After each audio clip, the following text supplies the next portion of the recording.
बिहनिया के उगत सूरज देवता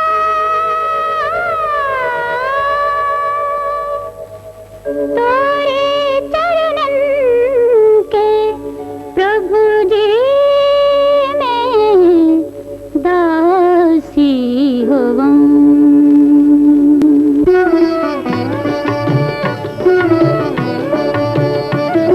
बिहनिया के उगत सूरज देवता तोरे चरणन के प्रभु जी में दासी होवं।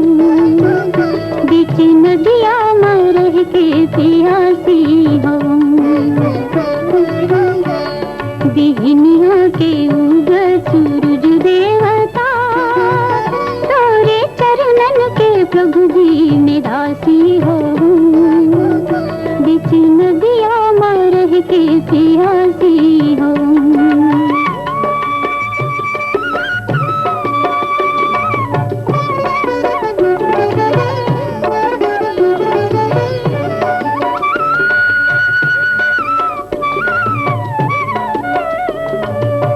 भोले शिव जी गजब के पैदानी रहे। मैया सीता ते धरती के रानी रहे। तोहरे छैया में रह के उदासी हवन। बीच नदिया में रह के प्यासी हवन।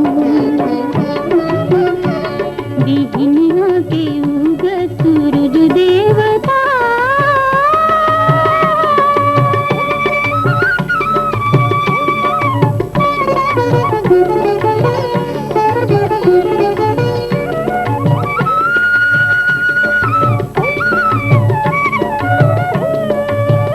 माता तुलसी सही भुइया हरियर रहे। तोर दया के किरण मैया घर घर रहे। मोर सपना न टूटे निदासी रहूं। बीच नदिया में रह के प्यासी होवं। बिहनिया के उगत सूरज देवता तोरे चरणन के प्रभु जी में दासी होवं। बीच नदिया में रह के प्यासी होवं। बिहनिया के